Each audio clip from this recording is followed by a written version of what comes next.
बंदी छोड़ सतगुरु रामपाल जी परमेश्वर जी की जय हो।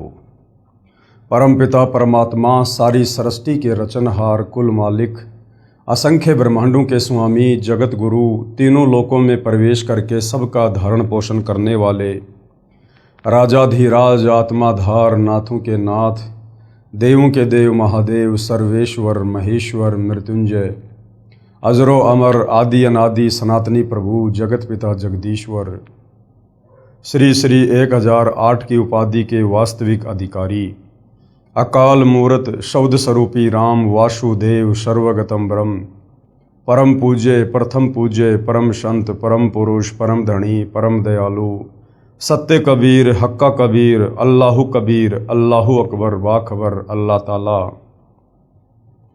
जगत के तारणहार जगत के मुक्तिदाता जगत के जगन्नाथ हारे के सहारे हिंदुओं के राम मुसलमानों के अल्लाह सिखों के वाहिगुरु ईसाइयों के मसीह दया के सागर दया निधि करुणा के सागर करुणा निधि स्वयंभू परिभू संकट मोचन कष्ट हरण मंगल करण दुख भंजन अविगत कबीर निर्विकार निर्विषम परमात्मा अलय अलेख सतगुरु आदि अनादि सतगुरु असली मर्यादा पुरुषोत्तम असली राम असली कृष्ण असली घनश्याम असली मुरारी राजाओं के राजा महाराजाओं के महाराजा शहंशाहों के शहंशाह सम्राटों के सम्राट भगवानों के भगवान अल्लाहों के अल्लाह प्रभुओं के प्रभु मसीहाओं के मसीह सच्चे वाहिगुरु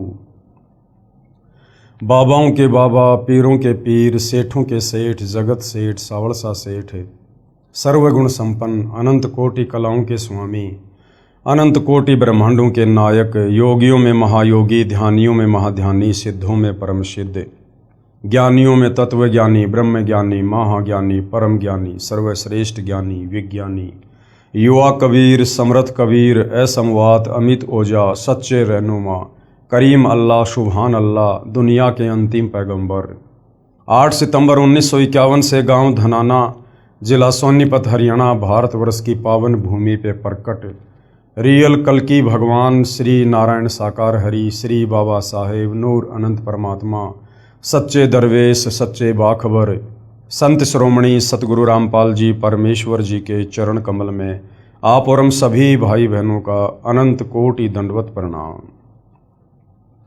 सत्साई भाई और बहनों, बहुत बड़ी दया बहुत बड़ी मेहर पूज्य गुरुदेव भगवान की परमेश्वर रामपाल जी की, जिनके शुभ आशीर्वाद से विशेष आशीर्वाद से उनके सत्संगों का संग्रह पवित्र पुस्तक ज्ञान गंगा के ऊपर वीडियो बनाने की श्रृंखला जारी है। इसी श्रृंखला में आज हमारा ये 34वें नंबर का वीडियो है। इस पवित्र पुस्तक ज्ञान गंगा के ऊपर बन रहे प्रत्येक वीडियो से हमें भक्ति और भगवान को लेकर अध्यात्म को लेकर शास्त्र अनुकूल साधना को लेकर धार्मिक अनुष्ठानों को लेकर हमें यथार्थ जानकारी प्राप्त हो रही है। जो जानकारी सतयुग त्रेता द्वापर और कलयुग के प्रथम चरण में हमारे शास्त्र ज्ञानहीन तत्व ज्ञानहीन धर्म गुरु आचार्य शंकराचार्य हमें नहीं दे पाए, जो समस्त जानकारी हमारे ही पवित्र शास्त्रों में वर्णित थी। क्योंकि स्वयं कबीर परमेश्वर जी के अलावा अपने द्वारा रची गई सृष्टि को और इन धर्म शास्त्रों की यथार्थ जानकारी को और कोई नहीं दे सकता है। और यही कारण है भाई और बहनों, सदियों से परमात्मा चाहने वाली आत्माएं यथार्थ भक्ति विधि परमात्मा प्राप्ति के मार्ग से दूर रहे, अनभिज्ञ रहे। अब पूरे विश्व के मानव समाज पर बहुत बड़ी मेहर हुई है, दया हुई है। स्वयं कबीर परमेश्वर जी सतलोक से चलकर गति करके 8 सितंबर 1951 को पुनः अपने विधान अनुसार अतिथि रूप में इस धरती पर सतगुरु रामपाल जी के नाम से प्रकट हुए हैं और सन 1994 से अपने यथार्थ 13वें कबीर पंथ की शुरुआत करके हमें ये अनमोल ज्ञान दे रहे हैं। और इसी तत्व ज्ञान से हमारी आत्मा का कल्याण होगा, अन्य ज्ञान से नहीं। यदि काल के 21 ब्रह्मांडों से जन्म मरण के कष्ट से 184 योनियों की पीड़ा से तपतशिला के कष्ट से यदि हम बच सकते हैं तो सिर्फ और सिर्फ सतगुरु रामपाल जी के द्वारा दिए गए तत्व ज्ञान से, उनकी शरण में आकर आजीवन मर्यादा में रहकर भक्ति यदि हम करते रहे तो इसी मनुष्य जन्म में हमारी आत्मा का कल्याण निश्चित है। तो भाई और बहनों, ये पवित्र पुस्तक ज्ञान गंगा ये सर्व पवित्र धर्मों के पवित्र धर्मशास्त्रों के ज्ञान से प्रमाणित है। सुई की नोक रखने जितनी जगह इस पुस्तक के अमृत ज्ञान में कमी निकालने में कोई भी धर्मगुरु सक्षम नहीं है। तो भाई और बहनों, आप और हमने सर्वप्रथम अध्यात्म को समझने के लिए सृष्टि रचना को समझना होगा। उसके लिए सतगुरु रामपाल जी ने अपने सत्संगों में बार बार हमें सृष्टि रचना समझाई है और सर्व धर्मशास्त्रों से प्रमाणित भी करके दिखाई है। आज उसी पर हमारा टॉपिक चल रहा है, क्योंकि जब तक हमें ये पता नहीं चलेगा कि वास्तव में सर्वशक्तिमान आत्मा का उद्धार करने वाला एक पूर्ण परमात्मा कौन है, किस पूर्ण परमेश्वर की पूजा करने के लिए पवित्र चारों वेद और पवित्र गीता जी कह रही है। सिखों का वाहिगुरु, ईसाइयों की बाइबल और मुसलमानों की तौरात, जबूर, इंजिल और कुरान शरीफ कह रही है। तो जब तक हम उस एक पूर्ण परमात्मा की शरण में नहीं आएंगे, एकमात्र उन्हीं की पूजा और भक्ति नहीं करेंगे, तब तक भाई और बहनों हमारी आत्मा का कल्याण संभव नहीं है।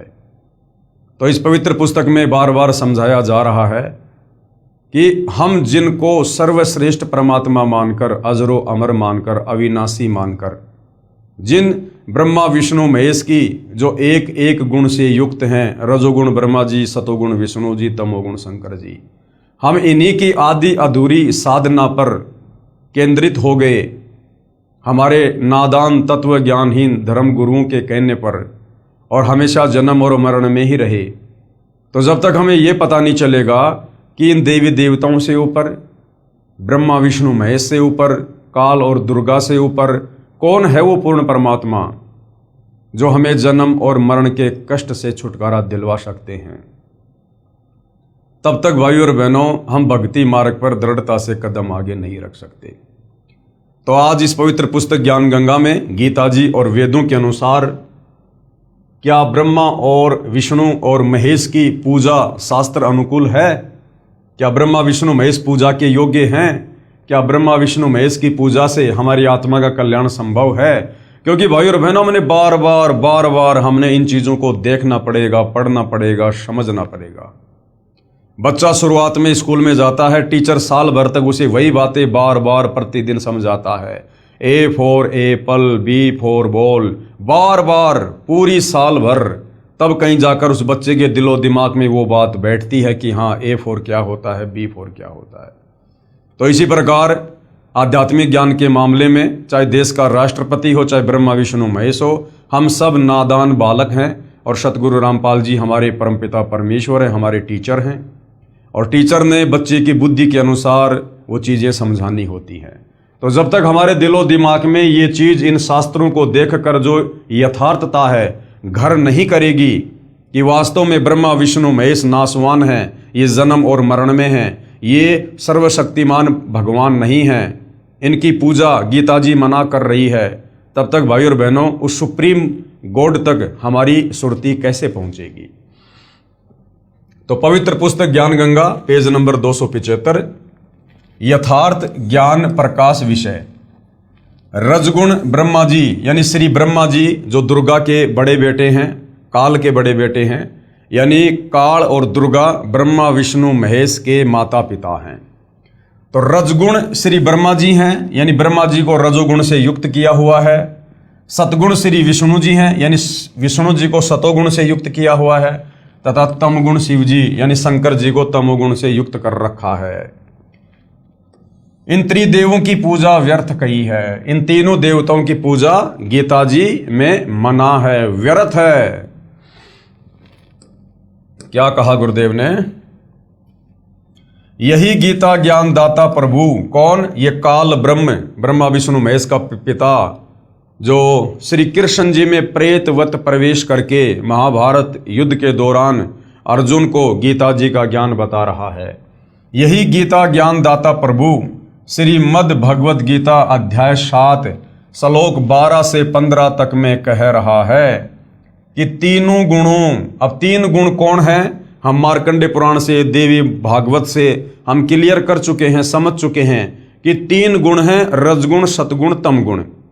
और यही तीनों देवता हैं, यानी ब्रह्मा जी रजोगुण से युक्त हैं, विष्णु जी सतोगुण से युक्त हैं, शंकर जी तमोगुण से युक्त हैं। चाहे 3 गुण कहो, चाहे 3 देवता कहो, चाहे ब्रह्मा विष्णु महेश कहो, क्योंकि गीता जी कोड वर्ड में है कि तीनों गुणों यानी रजगुण ब्रह्मा, सतगुण विष्णु तथा तमगुण शिव की पूजा करने वालों का ज्ञान हरा जा चुका है। यानी वो मंद बुद्धि हैं जो गीता जी को ना समझकर और ब्रह्मा विष्णु महेश को ही परमात्मा मानकर उनकी पूजा करते हैं। ये तो इनसे ऊपर मेरी भक्ति पूजा भी नहीं करते। गीता ज्ञानदाता काल ब्रह्म कह रहा है कि जो लोग ब्रह्मा विष्णु महेश तक की ही साधना तक लगे हुए हैं, इन्हीं को उत्तम मानकर, जिनकी बुद्धि यानी जिनका ज्ञान हरा जा चुका है, समाप्त हो चुका है, ये लोग इस गीता जी को अच्छे से समझकर मुझ काल ब्रह्म की ओम नाम की पूजा भी नहीं करते, मेरी साधना भी नहीं करते। तीनों भगवानों यानी ब्रह्मा विष्णु शिव तक की साधना करने वाले राक्षस स्वभाव को धारण किए हुए, जैसे आपको रावण का उदाहरण दिया, हिरण्यकश्यप का उदाहरण दिया, आपको कंस का उदाहरण दिया, यानी ब्रह्मा विष्णु महेश तक की साधना करने वालों को राक्षस स्वभाव को धारण किए हुए मनुष्यों में नीच, यानी जो व्यक्ति शास्त्र अनुकूल साधना नहीं करता वो नीच की श्रेणी में है, वो अपराधी है परमात्मा का। दुष्कर्म करने वाले, रावण सीता जी को उठा लाया और भगवान शंकर की पूजा करता था, तो ऐसे दुष्कर्मी लोग हैं, यानी उनको कभी सद्बुद्धि नहीं आ सकती जो तीनों गुणों की भक्ति करते हैं। दुष्कर्म करने वाले मूर्ख इन तीनों से ऊपर यानी ब्रह्मा विष्णु महेश की भक्ति से ऊपर मुझ ब्रह्म की पूजा भी नहीं करते। ये कहना ये चाह रहा है कि अगर ये नादान लोग इन ब्रह्मा विष्णु महेश की पूजा को छोड़कर, जो बिल्कुल व्यर्थ है, कुछ भी नहीं दे सकती आप लोगों को, वही देगी जो आपका कर्म है, इन तीनों की भक्ति छोड़कर मुझ काल ब्रह्म की भी साधना नहीं करते, अगर मुझ काल ब्रह्म की साधना करें, ओम नाम की साधना करें, तो मैं इनको काफी लंबे समय तक सुख प्रदान कर सकता हूं अपने महास्वर्ग में, ब्रह्मलोक में।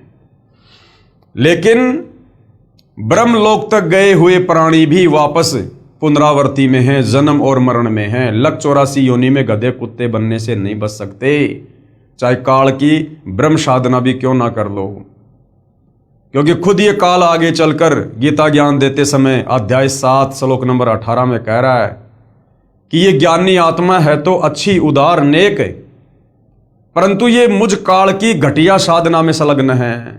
ये मेरी ओम नाम की साधना में लगी हुई हैं और मेरी ओम नाम की साधना अनुतमाम यानी अश्रेष्ठ, घटिया है, क्योंकि ओम नाम की साधना करके कहां जाएगा साधक? ब्रह्मलोक में, महास्वर्ग में, और वहां अपना कर्म भोगकर फिर वापस जन्म मरण में, लक 84 योनियों में, गधे कुत्ते सूअर के शरीर में, नरक में, तपतशिला पर।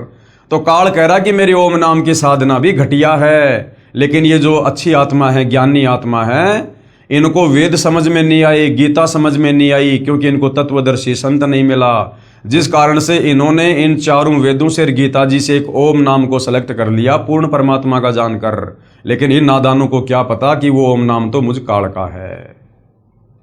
श्रीमद् भगवत गीता के ज्ञानदाता प्रभु ने यानी काल में अध्याय 7 श्लोक 18 में अपनी भक्ति को भी यानी ओम नाम की साधना को भी अनुत्तम यानी घटिया कहा है।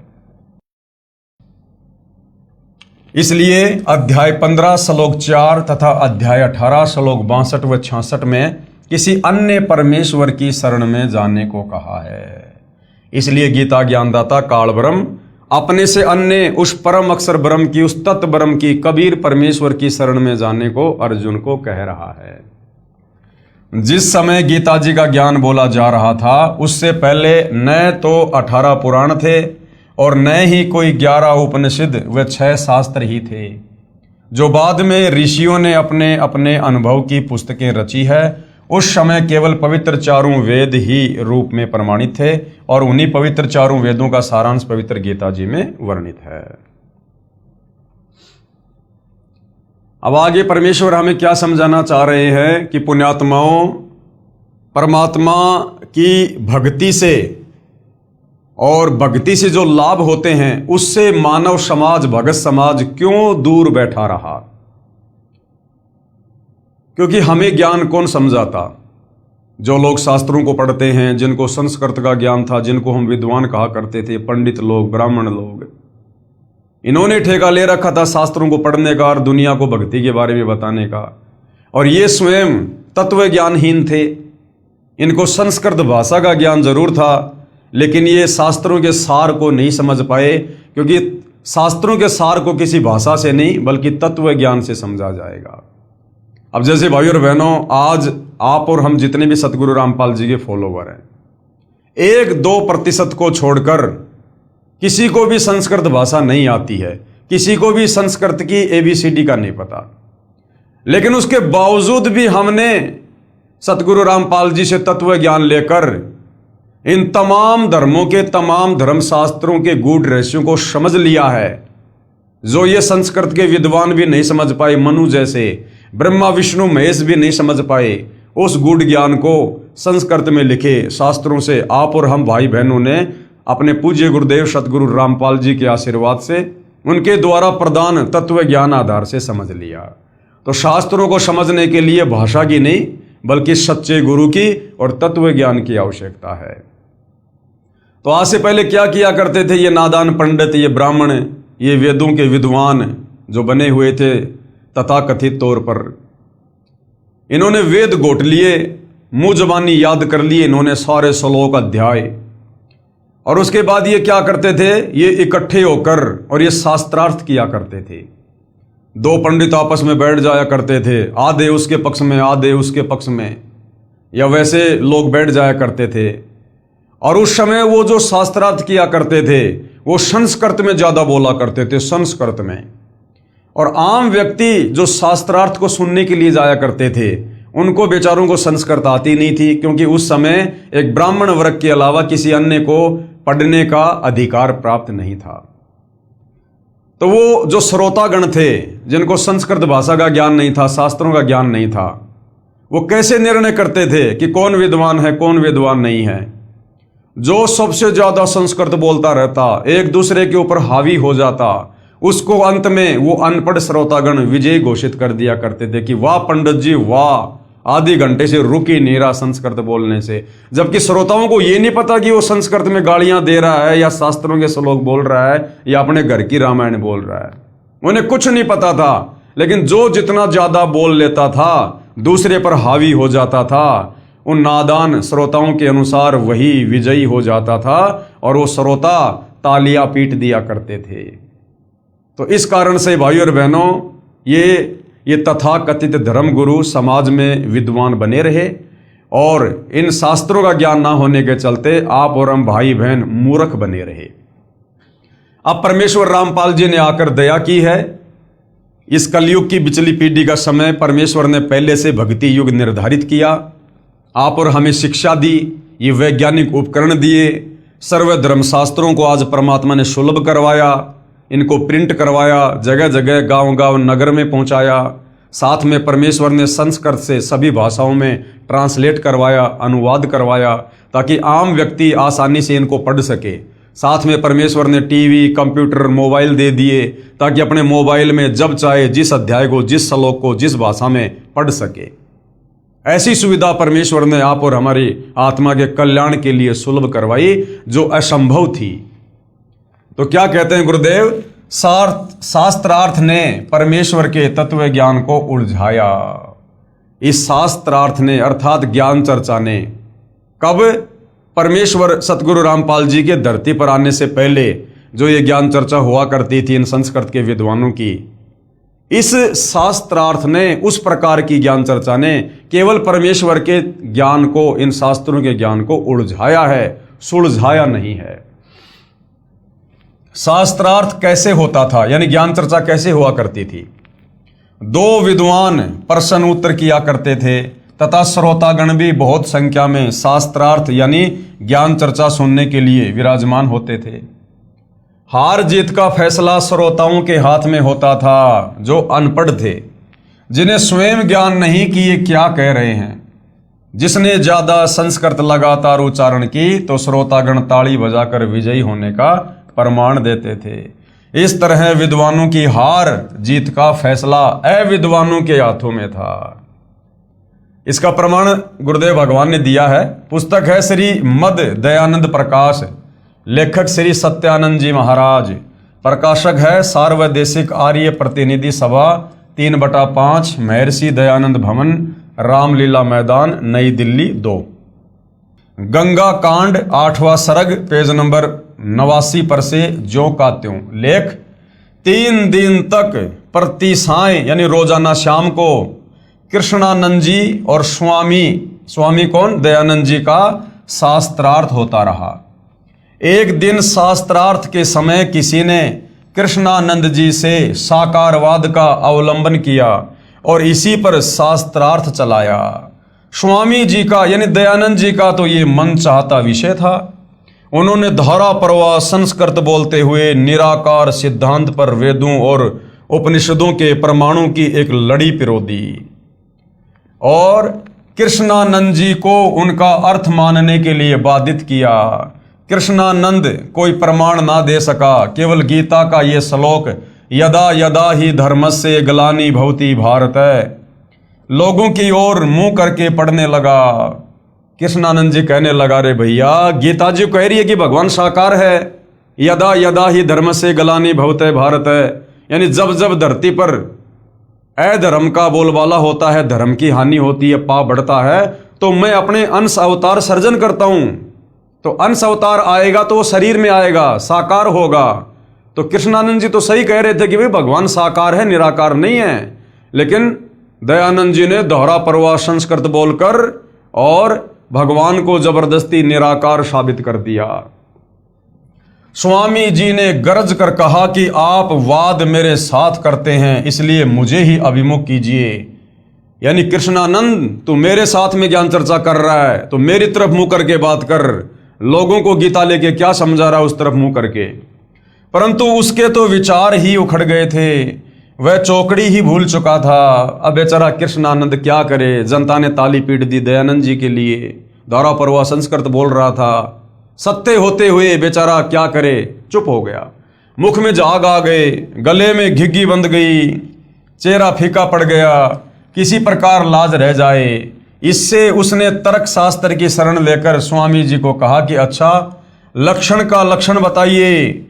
स्वामी जी ने उत्तर दिया कि जैसे कारण का कारण नहीं वैसे ही लक्षण का लक्षण भी नहीं। अब इनको तो उआबाई बकने में दयानंद जी को महारत हासिल था, महारत सिकलीव सुनाने में, इसलिए उन्होंने श्री कृष्णानंद जी को चुप कर दिया। लोगों ने अपनी हंसी से कृष्णानंद जी की हार प्रकाशित कर दी और वह घबराकर वहां से चलता बना। अब बताओ, गीता जी के अनुसार बेचारा बात कर रहा था कृष्णानंद और उआबाई दयानंद जी बक रहे थे, लेकिन सामने जो जनता बैठी थी अनपढ़, बस दयानंद जी की धारा प्रवाह संस्कृत के सामने और उस गीता जी के अनुसार बात करने वाले कृष्णानंद जी को पराजित घोषित कर दिया। उपरोक्त लेख में स्पष्ट है कि विद्वानों की हार जीत का निर्णय अविद्वान करते थे। स्वामी दयानंद जी ने, हालांकि ये हमारे लिए स्वामी नहीं है, लेकिन लेख के अनुसार दास बोल रहा है, हमारे स्वामी वर्तमान में सतगुरु रामपाल जी हैं, क्योंकि हम पतिव्रता पद पर हैं। श्री दयानंद जी ने लगातार संस्कृत बोल दी, श्रोताओं ने हंसी कर दी तथा महर्षि दयानंद जी को विजेता घोषित कर दिया। हालांकि हम दयानंद जी के नाम से पहले महर्षि शब्द भी नहीं लगा सकते अब, क्योंकि अब हमें तत्व ज्ञान से पता चल गया, गुरुदेव ने बता दिया कि वास्तव में महर्षि कौन होता है। यानी भगतों में सर्वश्रेष्ठ भगत उसको महर्षि कहते हैं। पहले भगत को ऋषि कहा करते थे, ऋषि यानी भगत, और उन ऋषियों में जो सबसे अच्छा होता था, ज्ञानी होता था, नियम और मर्यादा में होता था, उसको महर्षि कहा करते थे। तो वर्तमान में भाई और बहनों, यदि कोई धरती पर महर्षि है या पहले भी कोई महर्षि था तो कबीर परमात्मा जी थे। आज वर्तमान में वे कबीर परमात्मा सतगुरु रामपाल जी के नाम से धरती पर प्रकट हैं। तो भगतों में सर्वश्रेष्ठ भगत की भूमिका भी 17 फरवरी 1988 से सन 1994 तक आदरणीय रामदेवानंद जी को मुंह बोला गुरु बनाकर सतगुरु रामपाल जी ने ही निभाई है। परंतु दयानंद जी के नाम से पहले महर्षि शब्द अज्ञानी लोगों ने पका दिया। महर्षि दयानंद जी को विजेता घोषित कर दिया तथा परमात्मा निराकार मान लिया, जबकि यजुर्वेद अध्याय 1 मंत्र 15 तथा यजुर्वेद अध्याय 5 मंत्र 1 में साफ है कि परमात्मा सशरीर है तथा साकार है। अग्ने तनुर असि विष्णवे तवा सोमस्य तनुर असि। श्री दयानंद जी संस्कृत भाषा में प्रवचन करते थे। इसका प्रमाण है सत्यार्थ प्रकाश की भूमिका पेज नंबर 8 पर। श्री दयानंद जी ने कहा है कि पहली बार सत्यार्थ प्रकाश छपा था, उस समय मुझे हिंदी अच्छी तरह नहीं आती थी, क्योंकि बचपन से ही सन 1882 संवत 1939 तक संस्कृत में भाषण करता रहा। इससे सिद्ध हुआ कि श्री दयानंद जी संस्कृत भाषा में शास्त्रार्थ करते थे।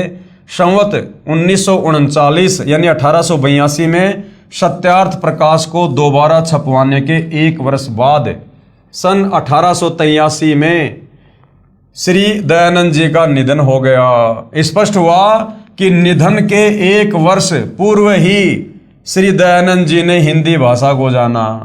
इससे पहले संस्कृत में प्रवचन यानी व्याख्यान करते थे। अब देखो भाई और बहनों, जैसे वर्तमान में जो लोग बहुत अच्छी इंग्लिश बोलते हैं, फटाफट अंग्रेजी बोलते हैं, उनको लोग क्या समझते हैं कि ये तो विद्वान है, बहुत तगड़ा शिक्षित आदमी है। ऐसे ही भाई और बहनों, पहले के समय में जो संस्कृत ज्यादा बोलता था उसको विद्वान माना जाता था। अब वो ना तो वो संस्कृत भाषा जानने वाला विद्वान था और ना आज वर्तमान में अंग्रेजी भाषा को जानने वाला विद्वान है। हाँ, यदि संस्कृत के साथ साथ उसको तत्व ज्ञान है, वो तत्वदर्शी संत की शरण में है, तो वो भगत होकर भी विद्वान है। और वर्तमान में जिसको अंग्रेजी बहुत अच्छी आती है और यदि वो तत्वदर्शी सतगुरु रामपाल जी की शरण में नहीं है, उसको तत्व ज्ञान नहीं है, शास्त्रों का यथार्थ ज्ञान नहीं है, तो वो कोई विद्वान नहीं है, वो केवल एक भाषा विशेष का जानकार है, इससे ज्यादा कुछ भी नहीं है। श्रोतागण संस्कृत से अपरिचित होते थे और वे ही विद्वानों की हार जीत का फैसला किया करते थे।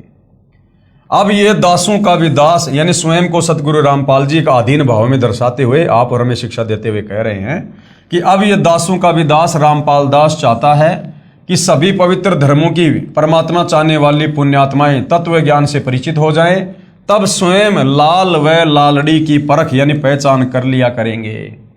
अब गुरुदेव चाहते हैं कि बच्चों, मैं तुम्हें इन धर्मशास्त्रों से परिचित करवा दूं, सृष्टि रचना समझा दूं, और अब तुम खुद ही इन शास्त्रों को पढ़कर जो हर भाषा में अनुवादित हैं, तुम खुद फैसला कर लो कि कौन विद्वान था और कौन विद्वान है, कौन तत्व ज्ञानहीन था और कौन तत्व ज्ञान युक्त है। हम स्वयं ही लाल और लालड़ी की यानी ज्ञान और अज्ञान की पहचान कर लें। इसके लिए गुरुदेव भगवान हमें एक छोटी सी कथा सुना रहे हैं कि जब तक हम स्वयं अपने धर्मशास्त्रों के यथार्थ ज्ञान से परिचित नहीं होंगे, भक्ति मार्ग से परिचित नहीं होंगे, हम कभी भी आत्मा का कल्याण नहीं करवा सकते। और जिस प्रकार हम सदियों से इन विशेष धर्म गुरुओं के गुलाम बनकर अपना जीवन जीते आए हैं, हम आज भी उसी प्रकार से गुलाम बने रहेंगे और काल की चक्की में पिसते रहेंगे। तो गुरुदेव छोटी सी कथा सुना रहे हैं। एक सेठ के 2 पुत्र थे, एक 16 वर्ष का, दूसरा 18 वर्ष का। पिताजी का देहांत हो गया यानी सेठ जी की मृत्यु हो गई। बच्चों की माता जी ने एक कपड़े में लिपटे लाल अपने बच्चों के हाथ में रखे तथा कहा, पुत्रों ये लाल ले जाओ तथा अपने ताऊ जी यानी पिताजी के बड़े भाई को कहना कि हमारे पास पैसे नहीं हैं, ये लाल अपने पास रख लो तथा व्यापार में हमारा हिस्सा कर दो। लाल क्या होते थे? जैसे बचपन में हम लोग वो खेला करते थे ना, गोलियां, कंचे बोलते हैं उनको, मोटे मोटे से कांच के, वैसा होता था, उसको लाल कहते थे। और उसकी कीमत कई लाखों में जो है वो करोड़ों में हुआ करती थी।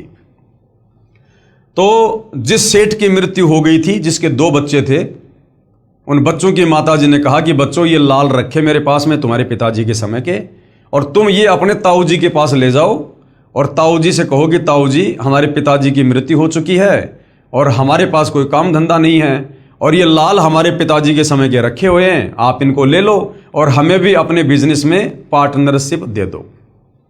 हम अकेले बालक व्यापार नहीं कर सकते।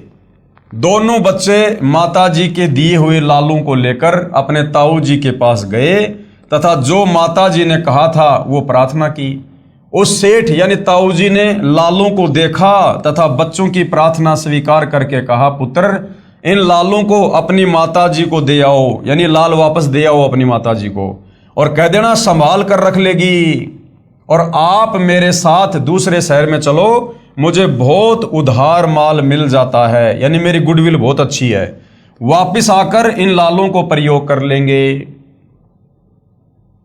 दोनों बालक ताऊ जी के साथ दूसरे शहर में गए। एक दिन ताऊ जी ने एक लाल बच्चों को दिया तथा कहा, पुत्रो ये लाल है, इसे उस सेठ को देकर आना जिससे कल 50,000 का माल उधार लिया था, तथा कहना कि ये लाल रख लो, हम वापस आकर आपका ऋण चुका देंगे तथा अपना लाल वापस ले लेंगे। दोनों बच्चों ने सेठ को उपरोक्त विवरण कहा। तब सेठ ने एक जोरी बुलाया। जोरी क्या होता था? जो लाल को देखता था, उसकी परख करता था कि ये नकली है या असली है। तो सेठ ने एक जोरी बुलाया। जोहरी ने लाल को परख कर बताया कि ये लाल नहीं है, ये तो लालड़ी है। क्या है? लालड़ी, यानी ये तो नकली है, ये तो 2 रुपए का भी नहीं है, जो 100 रुपए की भी नहीं है। लाल की कीमत तो 9 लाख रुपए होती है। सेठ ने भली बुरी कहते हुए उस लालड़ी को गली में दे मारा, यानी फेंक दिया उन बच्चों के सामने गली में। बच्चे उस लालड़ी को उठाकर अपने ताऊ जी यानी अंकल जी के पास ले आए। अब बच्चों ने उस लाल को अच्छे से देखा कि ताऊ जी तो कह रहे थे कि लाल है, सेठ कह रहा कि लालड़ी है। तो उसको गली से उठाकर और अच्छे से देखा उसको कि भाई लालड़ी क्यों है। तो उनको पहचान सी हो गई उनको कि हाँ ये लालड़ी है, लालड़ी में ये लक्षण है, और उठा के अपने ताऊ जी के पास ले आए। आंखों में आंसू भरे हुए सर्व वृतांत सुनाया कि एक व्यक्ति ने बताया कि ये लाल नहीं है तो लालड़ी है। ताऊ जी यानी अंकल जी ने कहा, पुत्र वह जोरी था और वह सही कह रहा था, ये तो वास्तव में लालड़ी है, इसकी कीमत तो 100 रुपए भी नहीं है। पुत्रो मेरे से धोखा हुआ है। अब ताऊ जी ने जानबूझकर लाल की जगह लालड़ी दे दी उन बच्चों को। ताऊ जी ने उस लालड़ी को लाल बताकर उन बच्चों को कहा था कि जाओ सेठ जी को दे आओ। ताऊ जी को तो पता था पहले भी कि लाल नहीं है, लालड़ी है, लेकिन वो ताऊ उन बच्चों को परख करवाना चाहता था, उनको उस बिजनेस में मास्टर बनाना चाहता था कि ये बच्चे कहीं आगे चलकर लेन देन में लाल और लालड़ी की पहचान में धोखा ना खा जाएं। फिर ताऊ ने दोबारा उनको लाल दिया और क्या कहा कि लाल तो ये है, गलती से मैंने ही आपको लालड़ी दे दी, अब जाओ तथा सेठ से कहना मेरा ताऊ जी धोखेबाज नहीं है, लाल के धोखे में लालड़ी दे दी। अब दोनों भाई फिर गए उसी व्यापारी के पास और अच्छे से लाल को देखते हुए गए। पहले तो वो लालड़ी को देखते हुए आए थे, अब दोबारा जा रहे हैं तो लाल को देखते हुए जा रहे हैं। तो उनको पता चल गया कि लालड़ी कैसी होती है और लाल कैसा होता है। दोनों भाई फिर गए उसी व्यापारी के पास तथा कहा कि मेरे ताऊ जी ऐसे धोखेबाज व्यक्ति नहीं है सेठ जी, गलती से लाल की स्थान पर लालड़ी दे दी, ये लो लाल। जोरी ने बताया कि वास्तव में ये लाल है और वो लालड़ी थी। और फिर जोरी आया और जोरी ने अब की बार क्या बताया कि सेठ जी ये पक्का लाल है, वो पहले वाली लालड़ी थी लेकिन ये लाल है। सामान लेकर वापस अपने शहर लौट आए। तब ताऊ यानी अंकल जी ने कहा कि पुत्रो अपनी माता जी से लाल ले आओ, उधार ज्यादा हो गई। अब ताऊ ने पहले ही उन बच्चों को लाल और लालड़ी की पहचान से परिचित करवा दिया कि लाल क्या होता है और लालड़ी क्या होती है। अब वो ताऊ क्या कह रहा है कि बच्चों अब वो लाल ले आओ जो तुम पहले लेके आए थे अपनी माता जी से और मैंने वापस भिजवा दिए थे, मार्केट में उधार बहुत हो गई है, अब अपनी माता जी से वो लाल ले आओ, उधार ज्यादा हो गई। दोनों बच्चों ने अपनी माता जी से लाल लेकर कपड़े में से निकाल कर देखा तो वे लालड़ी थी। अब बच्चे अपनी माता जी के पास गए, लाल और लालड़ी की उनको पहचान हो ही चुकी थी, और कहा कि माँ मार्केट में उधार बहुत हो गई है, ताऊ जी ने लाल मंगवाए हैं, लाल दे दे। तो माँ ने कहा ले बेटा मैंने तो तब से रखे हुए हैं, माँ ने निकाल के दे दिए। अब बच्चों ने देखा कि हम चेक तो कर लें कि ये लाल है या लालड़ी है, क्योंकि उनको पहचान हो गई थी, ताऊ ने पहचान करवा दी थी। तो बच्चों ने पोटली खोली तो देखा वो लाल नहीं थे, वो तो सारी की सारी लालड़ी थी, लाल एक भी नहीं था। ताऊ जी ने बच्चों को लाल तथा लालड़ी की पहचान करवा दी थी। दोनों पुत्रों ने अपनी माताजी से कहा कि माताजी ये तो लालड़ी हैं, लाल नहीं हैं। दोनों बच्चे वापस ताऊ जी के पास आए तथा कहा कि मेरी माँ बहुत भोली है, उसे लाल और लालड़ी का ज्ञान नहीं है, वे लाल नहीं है लालड़ी है। सेठ ने कहा, पुत्रो ये उस दिन भी लालड़ी थी।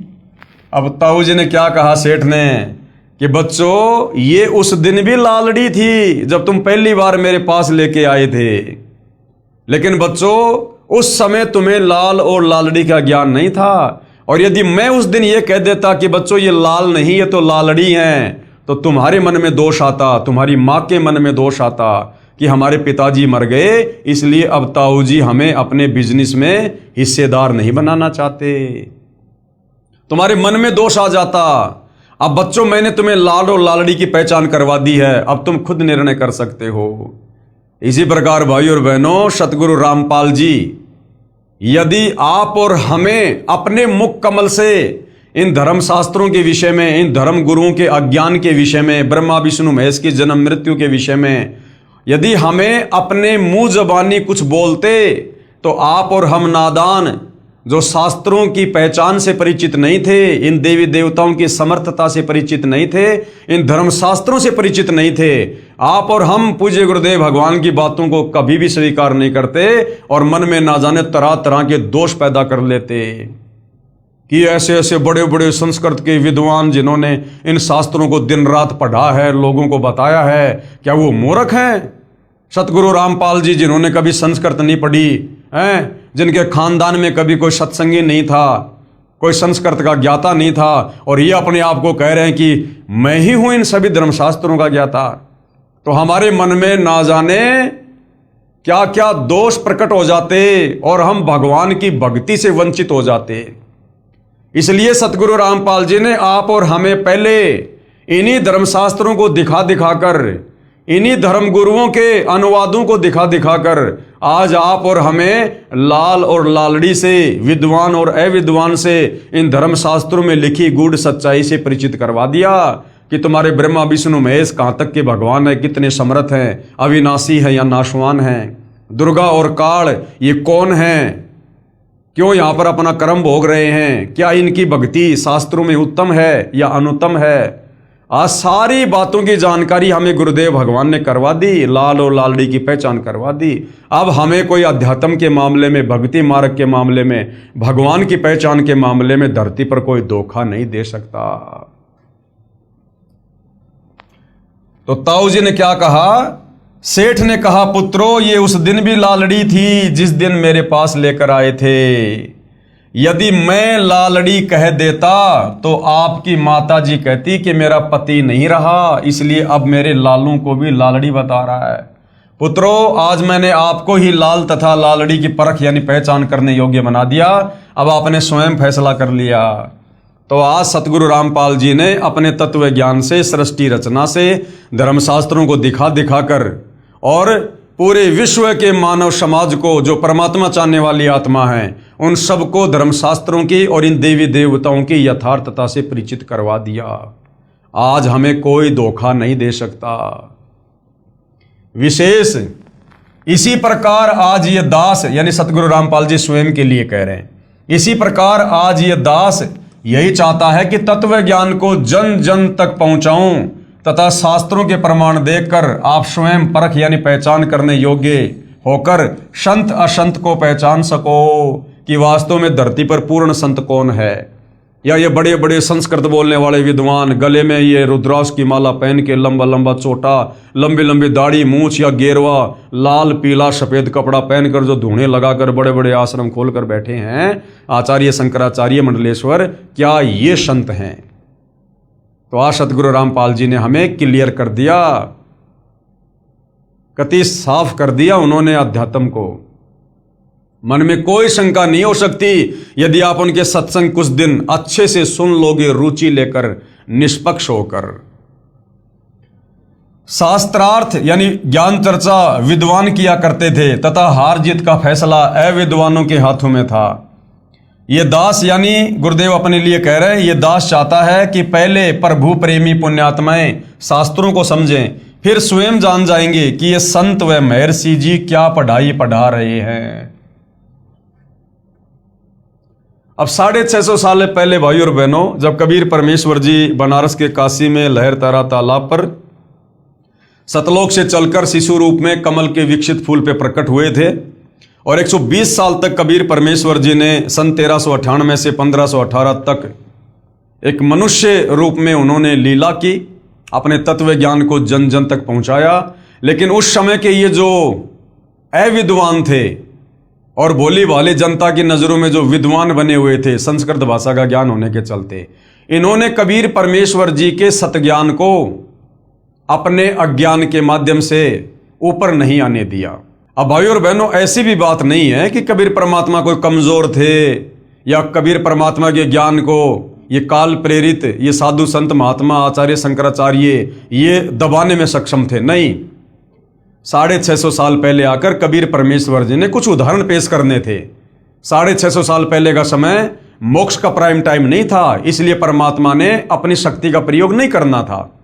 केवल परमेश्वर ने एक उदाहरण पेश करके जाना था बस, कि जो ज्ञान उन्होंने 650 साल पहले दिया एक अनपढ़ की भूमिका करते हुए, आज वही ज्ञान सर्वधर्मों के सर्वधर्म शास्त्र व्याख्यान कर रहे हैं, समर्थन दे रहे हैं कि हां, कबीर परमेश्वर जी ने 650 साल पहले जो ज्ञान दिया था अपनी कबीर वाणी में, आज सभी धर्मों के सभी धर्मशास्त्र उसी ज्ञान का समर्थन कर रहे हैं। हमारे धर्मशास्त्रों में वो बातें जो कि त्यों लिखी है भक्ति और भगवान के विषय में।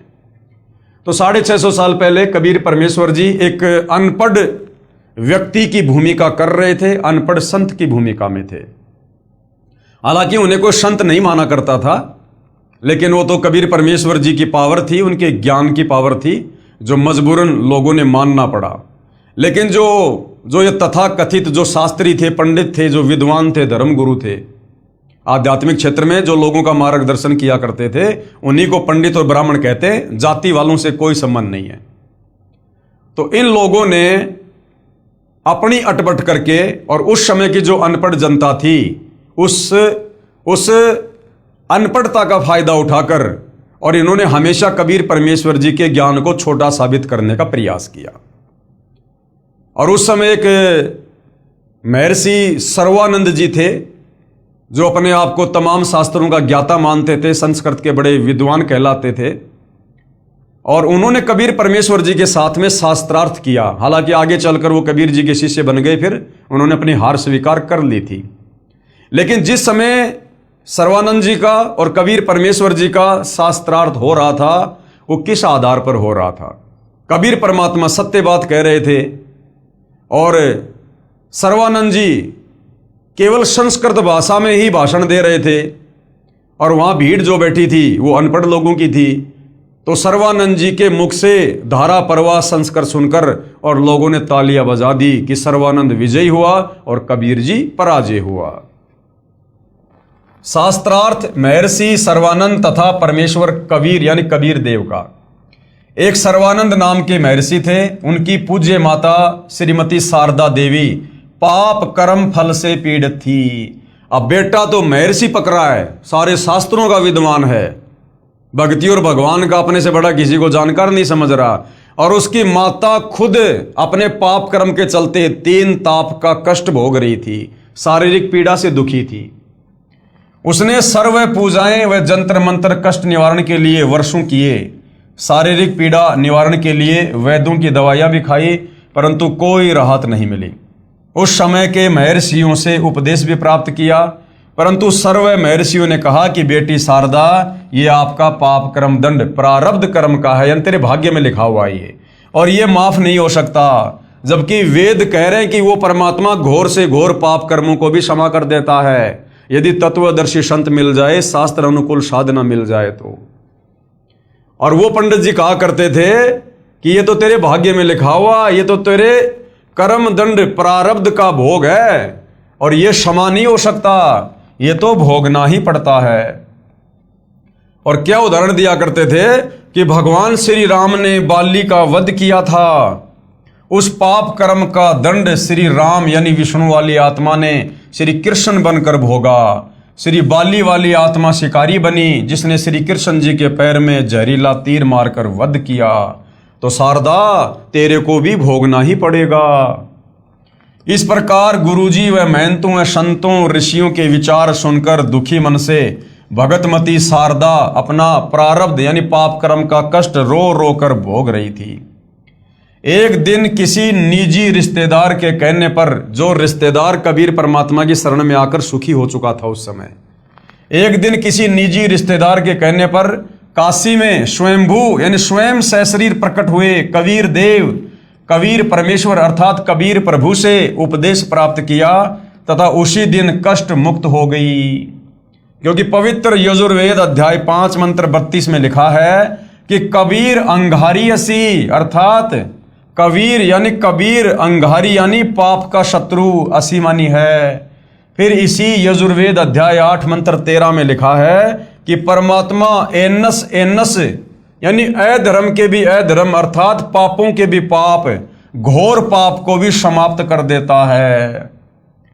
प्रभु कबीर देव यानी कबीर परमेश्वर ने कहा, बेटी शारदा, यह सुख आपके भाग्य में नहीं था, मैंने अपने कोटे से प्रदान किया है, अपनी समर्थता से मैंने तेरे को सुखी किया है। पाप विनाशक होने का प्रमाण दिया है। आपका पुत्र महर्षि सर्वानंद जी कहा करता है कि प्रभु पाप क्षमा यानी विनाश नहीं कर सकता, तथा आप मेरे से उपदेश प्राप्त करके आत्म कल्याण करो। भगतमती शारदा ने स्वयं आए परमेश्वर कबीर प्रभु कबीर देव से उपदेश लेकर अपना कल्याण करवाया। महर्षि सर्वानंद जी को, जो भगतमती शारदा का पुत्र था, शास्त्रार्थ का बहुत ज्यादा चाव था। उसने अपने समकालीन सभी विद्वानों को शास्त्रार्थ करके पराजित कर दिया। फिर सोचा कि जन जन को कहना पड़ता है कि मैंने सर्व विद्वानों को विजय प्राप्त कर ली, क्यों न अपनी माताजी से अपना नाम सर्वाजीत रखवा लूं। सर्वानंद से सर्वाजीत, तो मेरे नाम से जग जाहिर हो जाएगा कि मैंने सभी संतों के ऊपर विजय प्राप्त कर रखी है। ये सोचकर अपनी माता श्रीमती शारदा जी के पास जाकर प्रार्थना की, कहा कि माता जी, मेरा नाम बदलकर सर्वाजीत रख दो। माता ने कहा कि बेटा, सर्वानंद क्या बुरा नाम है?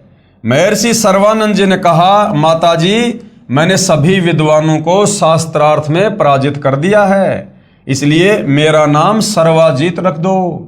माताजी ने कहा कि बेटा, एक विद्वान मेरे गुरु महाराज कबीर देव यानी कबीर प्रभु को भी पराजित कर दे, फिर अपने बेटे का नाम आते ही सर्वाजीत रख दूंगी। माता के ये वचन सुनकर श्री सर्वानंद पहले तो हंसा, फिर कहा, माताजी आप भी भोली हो, वो जुलाहा धानक कबीर तो अशिक्षित है, उसको क्या पराजित करना, अभी गया अभी आया। महर्षि सर्वानंद जी सर्व शास्त्रों को एक बैल पर रखकर कबीर देव कबीर परमेश्वर की झोपड़ी के सामने गया। परमेश्वर कबीर जी की धर्म की बेटी कमाली कुएं पर मिली। फिर द्वार पर आकर कहा, आओ महर्षि जी, यही है परमपिता कबीर का घर।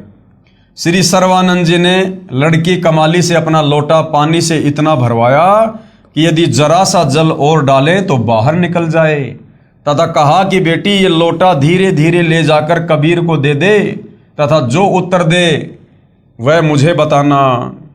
लड़की कमाली द्वारा लाए लोटे में परमेश्वर कबीर यानी कबीर देव जी ने एक कपड़े सीलने वाली बड़ी सुई डाल दी, मोटी सुई।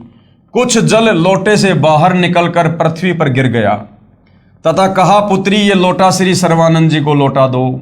लोटा वापस लेकर आई लड़की कमाली से सर्वानंद जी ने पूछा कि क्या उत्तर दिया कबीर ने? कमाली प्रभु द्वारा सुई डालने का वृतांत सुनाया। तब महर्षि सर्वानंद जी ने परम पूज्य कबीर परमेश्वर अर्थात कबीर देव से पूछा कि आपने मेरे प्रश्न का क्या उत्तर दिया? प्रभु कबीर जी ने पूछा कि आपने क्या प्रश्न किया था भाई? श्री सर्वानंद महर्षि जी ने कहा, मैंने सभी विद्वानों को शास्त्रार्थ में पराजित कर दिया है। मैंने अपनी माता जी से प्रार्थना की थी कि मेरा नाम सर्वाजीत रख दो। मेरी माता जी ने आपको पराजित करने के पश्चात मेरा नाम परिवर्तन करने को कहा है। आपके पास लोटे को पूर्ण रूपेण जल से भरकर भेजने का तात्पर्य है कि मैं ज्ञान से ऐसे परिपूर्ण हूं जैसे लोटा जल से, इसमें और जल नहीं समाएगा, अर्थात तेरा ज्ञान मेरे ऊपर कोई काम नहीं करेगा, कोई असर नहीं करेगा कबीर, इसलिए तू मेरे से ज्ञान चर्चा करने की सोच भी मत। इसमें और जल नहीं समाएगा। वह बाहर ही गिरेगा। अर्थात मेरे साथ ज्ञान चर्चा करने से कोई लाभ नहीं होगा, सीधे सीधे अपनी हार स्वीकार कर ले। आपका ज्ञान मेरे अंदर नहीं समाएगा, व्यर्थ ही थूक मत होगे, इसलिए हार लिख दो, इसी में आपका हित है।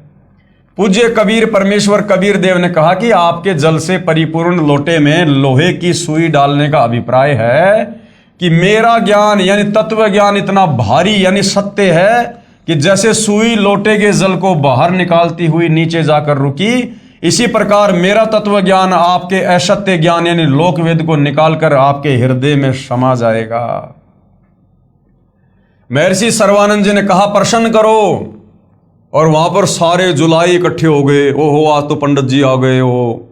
अब उस समय गुरुदेव ने बताया कोई पंडित अगर इस प्रकार से अगर शूद्रों की कॉलोनी में आ जाता था तो ऐसे इकट्ठे होकर देखते थे जैसे गांव में कोई हाथी आ गया हो, क्योंकि बहुत ज्यादा छुआछात किया करते थे, 10 कदम दूर हटके चला करते थे, जिनको आज वर्तमान में नादानी के चलते हम शूद्र जाति का नाम देते हैं। महर्षि सर्वानंद जी ने कहा प्रश्न करो, एक बहुचर्चित विद्वान को जुलाहू धानकों के मोहल्ले कॉलोनी में आया देखकर आसपास के भोले भाले अशिक्षित जुलाहे शास्त्रार्थ सुनने के लिए एकत्रित हो गए। पूज्य कबीर देव जी ने प्रश्न किया। अब परमात्मा तो सबसे वही प्रश्न किया करते थे सीधी भाषा में, ताकि सुनने वालों को भी समझ में आ जाए बात कि कौन ब्रह्मा का पिता है और कौन विष्णु की माँ और शंकर का दादा कौन है, सर्वानंद दे बता। उत्तर महर्षि सर्वानंद जी का। अब उसने तो वो शिकली सुनानी शुरू कर दी, रटी रटाई बात। श्री ब्रह्मा जी रजोगुण हैं तथा श्री विष्णु जी सतगुण युक्त हैं तथा श्री शिव जी तमोगुण युक्त हैं। ये तीनों अजर अमर अर्थात अविनाशी हैं, सर्वेश्वर महेश्वर मृत्युंजय हैं। इनके माता पिता कोई नहीं, आप अज्ञानी हो। अब भाई और बहनों ध्यान देना, क्योंकि तत्व ज्ञान है, हमें अपने गुरुदेव भगवान की लेखनी भी ऑटोमेटिक समझ में आ जाएगी। तो यहां पर पूज्य गुरुदेव भगवान सतगुरु रामपाल जी ने सर्वानंद की ओर से जो उस समय उसने बोला था, जो हमें यहां लिखकर बताया, सर्वानंद ने कहा कि श्री ब्रह्मा जी तो रजोगुण हैं तथा श्री विष्णु जी सतगुण युक्त हैं तथा शिव जी तमोगुण युक्त हैं।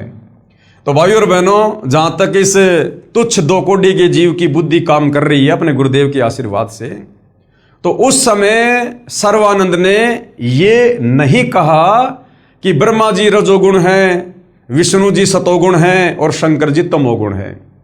अब ये बातें तो भाई और बहनों बार बार आप और हमारे दिलो दिमाग में डालने के लिए, ताकि हमें ब्रह्मा विष्णु महेश की वास्तविक स्थिति का ज्ञान हो, ताकि हम गीता जी अध्याय 7 श्लोक नंबर 12 से 15 को समझकर और इन देवी देवताओं की असमर्थता से परिचित हो सकें, इन शास्त्रों को समझ सकें कि वास्तव में 3 गुण क्या हैं और ये तीनों देवता एक एक गुण युक्त हैं। अन्यथा विचार करो भाई और बहनों, अगर सर्वानंद को इस बात का ज्ञान होता कि श्री ब्रह्मा जी रजोगुण है, विष्णु जी सतोगुण हैं और शिव जी जो है वो तमोगुण हैं, तो क्या गीता अध्याय 7 श्लोक नंबर 12 से 15 जिसमें तीनों गुणों की पूजा करने के लिए मना किया गया है, क्या सर्वानंद को ये बात समझ में नहीं आती? तो पूज्य गुरुदेव भगवान आप और हमें दृढ़ करने के लिए सर्वानंद की ओर से इस प्रकार की बातें यहां पर बता रहे हैं। बाकी आगे की जो बातें वो सर्वानंद ने जो की त्यों कही, क्योंकि उसने यही सुन रखा था कि यही तीनों अजर अमर अर्थात अविनाशी हैं, सर्वेश्वर महेश्वर और मृत्युंजय हैं, इनके माता पिता कोई नहीं है। ये सारी बातें सर्वानंद ने जो की त्यों कही। आप अज्ञानी हो, अपने शास्त्रों का ज्ञान नहीं है, ऐसे ही ऊट पटांग प्रश्न किया। सर्व उपस्थित श्रोताओं ने ताली बजाई तथा महर्षि सर्वानंद जी का समर्थन किया। अब महर्षि सर्वानंद ने तो जो समाज में लोकवेद के आधार पर ब्रह्मा विष्णु महेश भगवान बन बैठे हुए थे, जब सर्वानंद ने जनता के उन तथाकथित आधे अधूरे भगवान ब्रह्मा विष्णु महेश की प्रशंसा कर दी ना कि अजरो अमर है, मृत्युंजय है, सर्वेश्वर है, महेश्वर है, तो लोगों ने अपने भगवानों की प्रशंसा सुनकर तालियां बजा दी। पूज्य कबीर प्रभु, अब बार बार जैसे गुरुदेव यहां पर शब्द यूज कर रहे हैं कबीर देव, तो यहां बार बार गुरुदेव क्यों लिख रहे हैं? क्योंकि वेदों में सीधा सीधा ये कबीर नाम नहीं है। वेदों में परमेश्वर का नाम कबीर देव, कबीर अग्नि, ताकि हमारे दिलो दिमाग में ये बात बैठ जाए कि वेदों में कबीर परमेश्वर को कबीर देव और कबीर अग्नि करके लिखा है, ताकि वेदों के श्लोक समझाते समय आप और हमें अच्छे से समझ में आ सकें।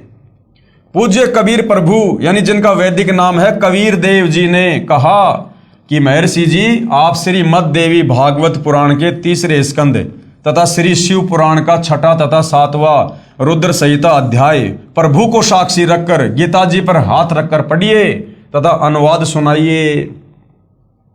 अब महर्षि सर्वानंद जी ने पवित्र गीता जी पर हाथ रखकर शपथ ली कि सही सही सुनाऊंगा। अब महर्षि ने तो सोचा कि जो मैंने बोल दिया बस वही लिखा इन शास्त्रों में, क्योंकि ये लोग उनको पढ़ते कम थे और अपने गुरुओं से सुने सुनाई बातों को आगे ज्यादा प्रचारित किया करते थे। पवित्र पुराणों को प्रभु कबीर यानी कबीर देव जी के कहने पर पश्चात ध्यान पूर्वक पढ़ा। श्री शिव पुराण गीता प्रेस गोरखपुर से प्रकाशित, जिसके अनुवादक हैं श्री हनुमान प्रसाद पोदार, पेज नंबर 100 से 103 पर लिखा है कि सदाशिव अर्थात काल रूपी ब्रह्म तथा प्रकृति यानी दुर्गा के संयोग से यानी पति पत्नी व्यवहार से सतगुण श्री विष्णु जी, रजगुण श्री ब्रह्मा जी तथा तमगुण श्री शिव जी का जन्म हुआ। यही प्रकृति दुर्गा जो अष्टंगी कहलाती है, ये त्रिदेव जननी तीनों देवता ब्रह्मा विष्णु शिव की माता कहलाती है। अब भाई और बहनों, ये बातें भी शास्त्र को पढ़ने के बाद सर्वानंद को उसी समय समझ में आई जब प्रभु ने अपना आशीर्वाद दिया। प्रभु ने कहा कि ध्यान से पढ़, तो परमात्मा ध्यान केंद्रित करवाते हैं, अपना आशीर्वाद देते हैं। नहीं, वो सर्वानंद इन अध्यायों को तो दिन रात पढ़ा करता था। पवित्र श्री मददेवी पुराण गीता प्रेस गोरखपुर से प्रकाशित, अनुवादक श्री हनुमान प्रसाद पोदार तथा चिमनलाल गोस्वामी, 3 स्कंद में पेज नंबर 114 से 123 तक में स्पष्ट वर्णन है कि भगवान विष्णु जी कह रहे हैं कि यह प्रकृति यानी दुर्गा हम तीनों ब्रह्मा विष्णु महेश की जननी यानी माता है, और मैंने इसे उस समय देखा था जब मैं छोटा सा बच्चा था। माता जी की स्तुति करते हुए श्री विष्णु जी ने कहा कि हे माता यानी हे माता दुर्गा, मैं यानी विष्णु ब्रह्मा तथा शिव तो नाशवान है, यानी हमारा तो जन्म और मरण होता है, हमारा तो आविर्भाव यानी जन्म तथा तिरोभाव यानी मृत्यु होती है। आप प्रकृति देवी हो। गीता अध्याय 14 श्लोक नंबर 3, 4, 5 में दुर्गा को प्रकृति भी कहा है। भगवान शंकर ने कहा कि हे माता, यदि ब्रह्मा व विष्णु आपसे उत्पन्न हुए हैं तो मैं भी शंकर आप ही से उत्पन्न हुआ, अर्थात आप मेरी भी माता हो। यानी ब्रह्मा विष्णु महेश की मां ये दुर्गा साबित हो गई। महर्षि सर्वानंद जी पहले सुने सुनाए अधूरे शास्त्र विरुद्ध ज्ञान लोकवेद के आधार पर तीनों ब्रह्मा विष्णु तथा शिव को अविनाशी व अजन्मा कहा करता था। पुराणों को पढ़ता भी था, फिर भी अज्ञानी ही था, क्योंकि ब्रह्म यानी काल पवित्र गीता जी में कहता है कि मैं सर्व प्राणियों जो मेरे 21 ब्रह्मांडों में मेरे अधीन हैं उनकी बुद्धि हूं, जब चाहूं ज्ञान प्रदान कर दूं तथा जब चाहूं अज्ञान भर दूं। उस समय पूर्ण परमात्मा के कहने के बाद काल ब्रह्म का दबाव हट गया, यानी परमात्मा जी ने सर्वानंद को सद्बुद्धि दी, तब जाकर सर्वानंद के वो अध्याय, वो बातें, वो सब कुछ समझ में आई कि हाँ, ब्रह्मा विष्णु महेश तो जन्मवान हैं, ये अविनाशी नहीं है, इनकी माँ दुर्गा है, इनका पिता काल ब्रह्म है, ये तो दुर्गा और काल के पति पत्नी वाले संयोग से उत्पन्न हुए हैं, जैसे आप और हमारे को हमारे माता पिता ने उत्पन्न किया। तब सर्वानंद के बात समझ में आई, लेकिन अहंकारवश कि कहीं मेरी बेइज्जती ना हो जाए, इस कारण से उसने सच्चाई को फिर भी स्वीकार नहीं किया। उस समय पूर्ण परमात्मा के कहने के बाद काल ब्रह्म का दबाव हट गया तथा सर्वानंद जी को स्पष्ट ज्ञान हुआ। वास्तव में ऐसा ही लिखा है, परंतु मान हानि के भय से कि कहीं मेरी बेइज्जती ना हो जाए, कहा मैंने सब पढ़ लिया, ऐसा कहीं नहीं लिखा है। कबीर देव यानी कबीर परमेश्वर से कहा तू झूठा है, तू क्या जाने शास्त्रों के विषय में, हम प्रतिदिन पढ़ते हैं। फिर क्या था, सर्वानंद जी ने धारा प्रवाही संस्कृत बोलना प्रारंभ कर दिया। 20 मिनट तक कंठस्थ की हुई कोई और ही वेदवाणी बोलता रहा, पुराण नहीं सुनाया। सभी उपस्थित भोले भाले श्रोतागण जो उस संस्कृत को समझ भी नहीं रहे थे, प्रभावित होकर सर्वानंद महर्षि जी के समर्थन में वाह वाह महाज्ञानी कहने लगे। भावार्थ है कि परमेश्वर कबीर यानी कबीर देव जी को पराजित कर दिया तथा महर्षि सर्वानंद जी को विजयी घोषित कर दिया। परम पूज्य कबीर परमेश्वर कबीर देव जी ने कहा कि सर्वानंद जी, आपने पवित्र गीता जी की कसम खाई थी, वो भी भूल गए क्या? जब आप सामने लिखी शास्त्रों की सच्चाई को भी नहीं मानते हो तो मैं हारा तुम जीते। अब मूर्खों के साथ में भगवान क्या बहस करे। आप और हमें भी परमात्मा शिक्षा दे रहे हैं कि जब किसी ने तुम्हारी बात मानी नहीं तो उसके आगे हाथ जोड़ के आगे निकल लो। मूर्खों के साथ में ज्यादा बहस नहीं करनी चाहिए। भाई जिसकी जितनी बुद्धि उतना ही समाए, उसका बुरा मत मानियो, बेचारा अधिक कहां से लाए। अब गुरुदेव क्या समझा रहे हैं। एक जमींदार का बेटा 7वीं कक्षा में पढ़ता था। उसने कुछ अंग्रेजी भाषा को जान लिया था। एक दिन दोनों पिता पुत्र खेतों में बैलगाड़ी लेकर जा रहे थे। सामने से एक अंग्रेज आ रहा था। उसने बैलगाड़ी वालों से अंग्रेजी भाषा में रास्ता जानना चाहा। पिता ने अपने बेटे से कहा, बेटा ये अंग्रेज अपने आप को ज्यादा ही शिक्षित सिद्ध करना चाहता है। आप भी तो अंग्रेजी भाषा जानते हो, निकाल दे इसकी मरोड़, सुना दे अंग्रेजी बोलकर। किसान के लड़के ने अंग्रेजी भाषा में बीमारी की छुट्टी के लिए प्रार्थना पत्र पूरी सुना दी। अंग्रेज उस नादान बच्चे की नादानी पर कि पूछ रहा हूं रास्ता और सुना रहा है बीमारी की छुट्टी की प्रार्थना पत्र। अपनी कार लेकर माथे में हाथ मारकर चल पड़ा कि किन मूर्खों से पाला पड़ गया।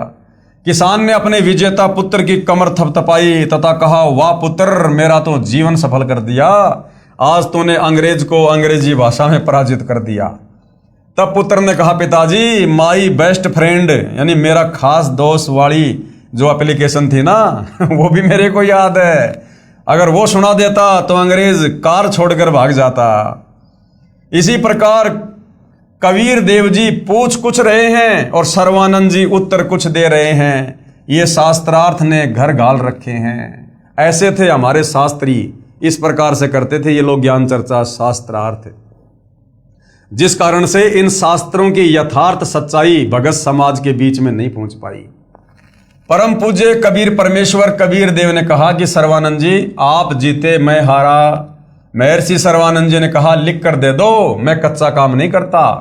परमात्मा कबीर यानी कबीर देव जी ने कहा कि ये कृपया भी आप ही कर दो, लिख लो जो लिखना है, मैं तो अंगूठा लगा दूंगा।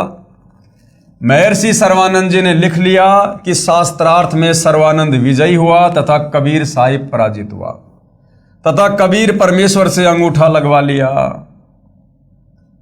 अपनी माता जी के पास जाकर सर्वानंद जी ने कहा कि माता जी लो आपके गुरुदेव को पराजित करने का प्रमाण। भगतमती शारदा जी ने कहा, पुत्र पढ़कर सुनाओ। जब सर्वानंद जी ने पढ़ा उसमें लिखा था कि शास्त्रार्थ में सर्वानंद पराजित हुआ तथा कबीर परमेश्वर कबीर देव विजयी हुआ।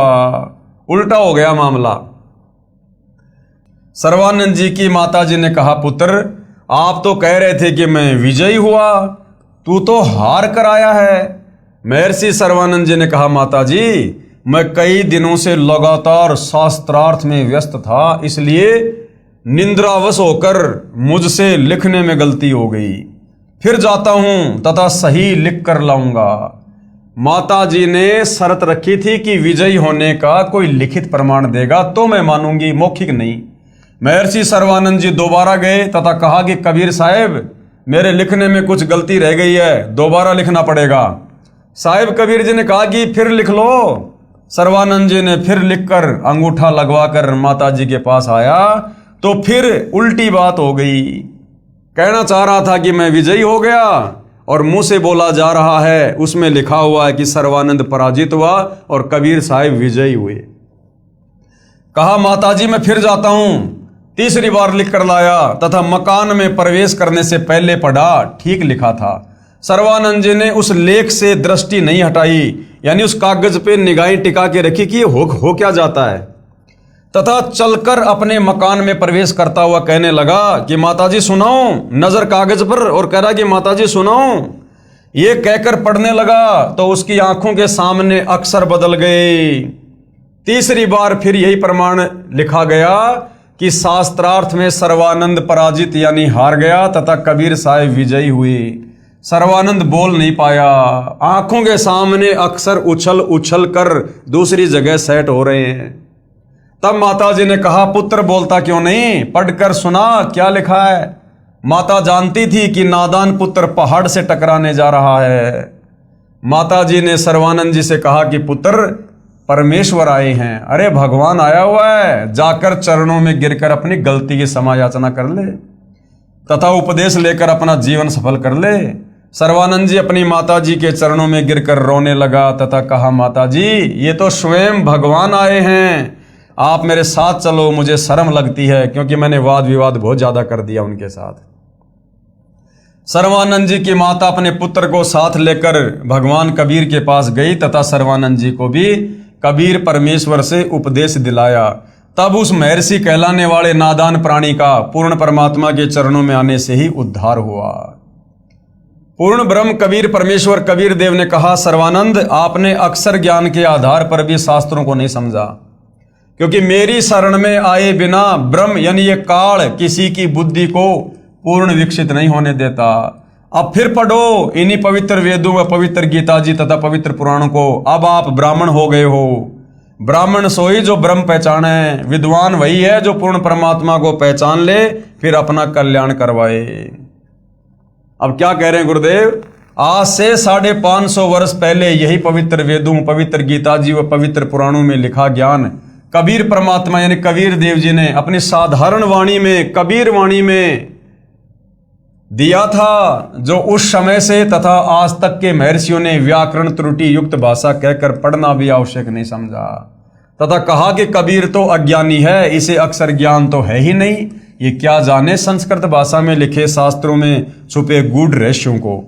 हम विद्वान हैं, जो हम कहते हैं वह सब शास्त्रों में लिखा है, तथा श्री ब्रह्मा जी, श्री विष्णु जी व श्री शिव जी के कोई माता पिता नहीं है। ये तो अजन्मा, अजर, अमर, अविनाशी तथा सर्वेश्वर महेश्वर मृत्युंजय हैं, सर्व सृष्टि रचनहार हैं और तीनों गुण युक्त हैं। आदि आदि व्याख्या ठोक कर अभी तक कहते रहे। आज वे ही पवित्र शास्त्र अपने पास हैं जिनमें तीनों प्रभु श्री ब्रह्मा जी रजगुण, श्री विष्णु जी सतगुण और श्री शिव जी तमगुण के माता पिता का स्पष्ट विवरण है कि दुर्गा इनकी माता और पिता ये काल ब्रह्म है।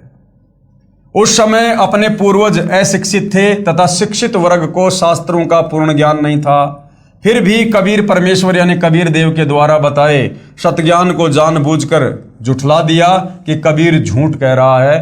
किसी शास्त्र में नहीं लिखा है कि श्री ब्रह्मा जी, श्री विष्णु जी व श्री शिव जी के कोई माता पिता हैं, क्योंकि गुरुदेव कह रहे हैं कि मेरी शरण में आए बिना आप कितने बड़े संस्कृत के विद्वान हैं, आप इन शास्त्रों में लिखी सच्चाई को भी नहीं समझ सकते। तुम्हारा रिमोट तत्वदर्शी संत की शरण में आए बिना काल के हाथ में है। जबकि पवित्र पुराण साक्षी हैं कि श्री ब्रह्मा जी, श्री विष्णु जी तथा श्री शिव जी का जन्म और मृत्यु होता है। ये अविनाशी नहीं है तथा इन तीनों देवताओं की माता ये प्रकृति यानी दुर्गा है तथा इनका पिता ज्योति निरंजन यानी काल रूपी ब्रह्म है। आज सर्व समाज, बहन भाई, बालक व जवान तथा बुजुर्ग, बेटे तथा बेटी शिक्षित हैं। आज कोई ये नहीं बहका सकता कि शास्त्रों में ऐसा नहीं लिखा, जैसा कबीर परमेश्वर कबीर देव कबीर साहिब जी की अमृतवाणी में लिखा है। अमृतवाणी पूज्य कबीर परमेश्वर कबीर देव की क्या कहा करते थे परमात्मा 650 साल पहले सृष्टि रचना को सुनाकर ब्रह्मा विष्णु महेश की जन्म और मृत्यु के बारे में, इनके माता पिता के बारे में। धर्मदास यह जग बोराना, कोई न जाने पद निर्वाणा। अब मैं तुमसे कहूँ चिताई, त्रिदेवन की उत्पत्ति भाई। त्रिदेवन यानी ब्रह्मा विष्णु महेश की उत्पत्ति। ज्ञानी सुने सो हृदय लगाई, मूर्ख सुने तो गम ना पाई। माँ अष्टंगी पिता निरंजन, वे जम दारुण वंशन अंजन। माँ अष्टंगी पिता निरंजन, अष्टंगी यानी 8 हाथ वाली, ये दुर्गा ब्रह्मा विष्णु महेश की माँ है और इनका पिता कौन है? ये ज्योति निरंजन काल रूपी ब्रह्म। पहले कीन निरंजन राई, पीछे से माया उपजाई। पहले परमात्मा ने अंडे से इस निरंजन यानी ज्योति निरंजन काल ब्रह्म की उत्पत्ति की और पीछे फिर हम सभी आत्माओं को परमात्मा ने उत्पन्न किया। धर्म राय की न्या भोग विलासा, माया को रही तब आशा। 3 पुत्र अष्टंगी जाए, ब्रह्मा विष्णु शिव नाम धराए। 3 देव विस्तार चलाए, इनमें ये जग धोखा खाए। यानी तीनों देवताओं के माध्यम से एक ब्रह्मांड में 3 लोक की सृष्टि ये काल बली अपने तीनों पुत्रों को एक एक गुण से युक्त करके चला रहा है और इन्हीं तीनों देवताओं के धोखे में पूरा ये प्राणी समुदाय उलझा हुआ है, कर्म कांड वाले धोखे में। यानी सबको कर्म बंधन में बांध रखा काल ने अपने तीनों पुत्रों के माध्यम से। तीन लोक अपने सुत दीन्या, सुन निरंजन बासा लीन्या। अपने तीनों पुत्रों को तीन लोक दे दिए, तीनों लोकों में एक एक डिपार्टमेंट का अधिकारी बना दिया। रजगुण ब्रह्मा को, और सतगुण का विष्णु को, तमगुण का शंकर को, और फिर ये निरंजन काल स्वयं अपने 21वें ब्रह्मांड में जाकर बैठ गया। अलख निरंजन सुन ठिकाना, ब्रह्मा विष्णु शिव भेद न जाना। इन ब्रह्मा विष्णु महेश को भी अपने पिता इस ज्योति निरंजन इस ब्रह्म के विषय में नहीं पता, ये कहाँ रहता है, क्या करता है। अलख निरंजन बड़ा बटपारा, ये बड़ा ठग है काल। तीन लोक जीव कीन आहारा, और तीनों लोकों में प्रतिदिन 1 लाख मानव शरीरधारी आत्माओं के सूक्ष्म शरीर को तपस्या पे भून भून के खाता है। ब्रह्मा विष्णु शिव नहीं बचाए, सकल खाए पुन धूर उड़ाए। ब्रह्मा विष्णु महेश को भी नहीं छोड़ता ये। जब इनके पद समाप्त हो जाते हैं फिर ये कर्म आधार से लक 84 में जाते हैं। फिर कभी इनको मनुष्य जन्म मिलता है, और मनुष्य जन्म में यदि इनको तत्वदर्शी संत नहीं मिला तो ये भी तपस्या पर इसी प्रकार से जाएंगे और काल इनको भी खाएगा। तिनके सुत हैं तीनों देवा, आंधर जीव करत हैं सेवा। तिनके सुत है तीनों देवा, ये दुर्गा और काल के बेटे हैं तीनों देवता ब्रह्मा विष्णु महेश। और आंधर जीव यानी ये अंधे ज्ञानहीन प्राणी इन्हीं की पूजा करते हैं। गीता अध्याय 7 श्लोक नंबर 12 से 15 कि जिनकी बुद्धि ब्रह्मा विष्णु महेश तक सीमित है, जो इससे ऊपर और किसी को पूजना नहीं चाहते, वे राक्षस स्वभाव को धारण किए हुए मनुष्यों में नीच दूषित कर्म करने वाले मूर्ख। ये गीता ज्ञानदाता इनका पिता कहता है कि मेरी भी भक्ति ना करते। तो परमात्मा 650 साल पहले कहा करते थे कि आंधर जीव करत हैं सेवा। जिनको तत्व ज्ञान नहीं, जिनको शास्त्रों का ज्ञान नहीं, वो ज्ञानहीन नेत्रहीन लोग और ब्रह्मा विष्णु महेश को ही भगवान मानकर पूजते हैं। तीनों देव और अवतारा, ताको भजे सकल संसारा। ये पूरा संसार, 3 लोक के प्राणी इन तीनों देवता ब्रह्मा विष्णु महेश को और इन्हीं देवी देवताओं को भगवान मानकर पूज रहे हैं तत्व ज्ञान के अभाव में। तीनों गुण का ये विस्तारा, धर्मदास मैं कहूं पुकारा। तीनों गुणों की भक्ति में भूल पड़ो संसार। और कहे कबीर निज नाम बिन कैसे उतरो, और निज नाम कहाँ मिलेगा? तत्वदर्शी संत के पास मिलेगा, जो स्वयं कबीर परमात्मा ही बनकर आते हैं। उपरोक्त अमृतवाणी में परमेश्वर कबीर साहिब जी अपने निजी सेवक श्री धर्मदास साहिब जी को कह रहे हैं कि धर्मदास, ये सर्व संसार तत्व ज्ञान के अभाव से विचलित है। किसी को पूर्ण मोक्ष मार्ग तथा पूर्ण सृष्टि रचना का ज्ञान नहीं। कल के वीडियो में हमने देखा ब्रह्मा विष्णु महेश को भी एक ब्रह्मांड का पूरा ज्ञान नहीं है। अब बताओ सारी सृष्टि की रचना का ज्ञान भला फिर किसको? काल गीता में कहता कि अर्जुन, यहां विचार काल में मैं भी तुझे समस्त सृष्टि की रचना का ज्ञान नहीं बता सकता, मुझे भी इसके आदि और अंत का नहीं पता। अर्थात गीता ज्ञानदाता काल ब्रह्म 21 ब्रह्मांड का स्वामी, इसको भी सृष्टि रचना का कंप्लीट ज्ञान नहीं। तो आज भाई और बहनों, यदि सतगुरु रामपाल जी हमें कंप्लीट सृष्टि रचना सुना रहे हैं और इन सभी धर्मशास्त्रों से प्रमाणित कर रहे हैं, तो भाई और बहनों ये कॉमन सेंस की बात है कि सतगुरु रामपाल जी कौन है। 21 ब्रह्मांड के कोई प्राणी नहीं है। जब 21 ब्रह्मांड के भगवान काल ब्रह्म को भी ज्ञान नहीं सृष्टि रचना का, तो इसके अधीन प्राणियों को कहाँ होगा? तो फिर सतगुरु रामपाल जी कौन है जो 21 ब्रह्मांड में आके कंप्लीट ज्ञान दे रहे हैं, जो काल को भी नहीं है? तो ये स्वयं कबीर परमात्मा है, कबीर भगवान है। इसलिए मैं आपको मेरे द्वारा रची सृष्टि की कथा सुनाता हूं। बुद्धिमान व्यक्ति तो तुरंत समझ जाएंगे, परंतु जो सर्व परमाणु को देखकर भी नहीं मानेंगे तो वे नादान प्राणी काल प्रभाव से प्रभावित है, वे भक्ति योग्य नहीं है। अब मैं बताता हूं तीनों भगवानों ब्रह्मा जी, विष्णु जी तथा शिव जी की उत्पत्ति कैसे हुई, यानी इनका जन्म कैसे हुआ। इनकी माता जी तो अष्टंगी यानी दुर्गा है तथा पिता ज्योति निरंजन यानी ब्रह्म काल है। पहले ब्रह्म की उत्पत्ति अंडे से हुई, फिर दुर्गा की उत्पत्ति हुई। दुर्गा के रूप पर आसक्त होकर काल ब्रह्म ने गलती की, छेड़छाड़ की, तब दुर्गा यानी प्रकृति ने इसके पेट में शरण ली। मैं वहां गया जहां ज्योति निरंजन काल था। तब भवानी को ब्रह्म के उदर से यानी काल के पेट से निकालकर 21 ब्रह्मांड समेत 16 संकोश की दूरी पर भेज दिया। ये सृष्टि रचना को समझना बहुत जरूरी है। जब तक सृष्टि रचना को नहीं समझेंगे हमें शास्त्र समझ में नहीं आएंगे।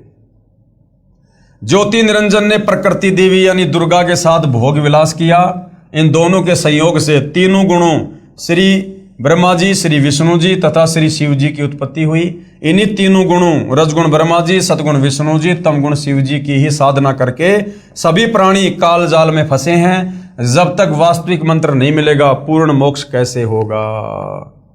तो भाई और बहनों, पूज्य गुरुदेव भगवान ने अपने पवित्र पुस्तक ज्ञान गंगा में सर्व धर्म शास्त्रों का निष्कर्ष निकालकर नींबू की तरह निचोड़ कर, जैसे होता ना कि ये गन्ने का जूस बनाने वाले होते हैं और किस प्रकार से उस गन्ने को बार बार तोड़ के मरोड़ के मशीन में दे दे के उसका सारा जूस निकाल लेते हैं और जो वो कचरा होता है उसको फेंक देते हैं। उस कचरे में एक टपका भी आपको रस नहीं मिलेगा कि कोई चींटी भी उसको अपना भोजन बना ले।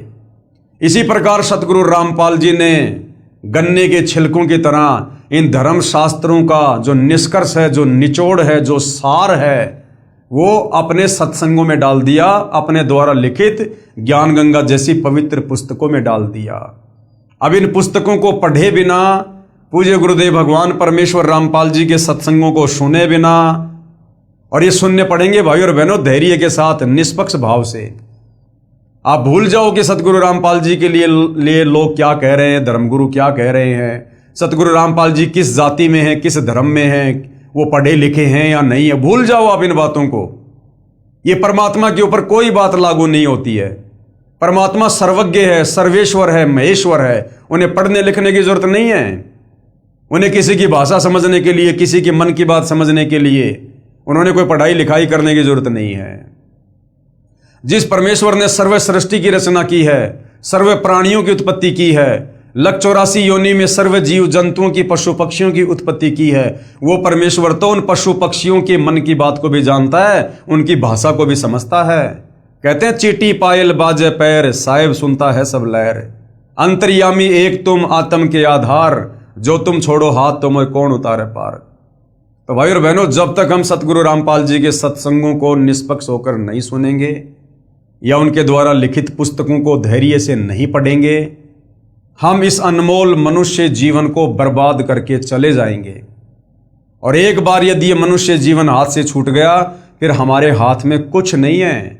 फिर हम काल के रिमोट से चलेंगे, हम फिर काल के अधीन हैं। और एक बार ये काल मनुष्य जन्म छूटते ही तुरंत सीधा 184 योनि में डालेगा। उसके बाद ये निश्चित हो जाता काल कि अब 184 योनि में अब ये तत्वदर्शी संत की शरण में आने योग्य नहीं है, अब ये यहां से पार होने योग्य नहीं है, क्योंकि अब ये 184 योनि में चला गया लंबे समय के लिए कर्मदंड भोगने हेतु। और गधे कुत्ते सुअर को कितना ही समझाओ, कितना ही पढ़ाओ, उनकी समझ में नहीं आने वाला भक्ति और भगवान के विषय में।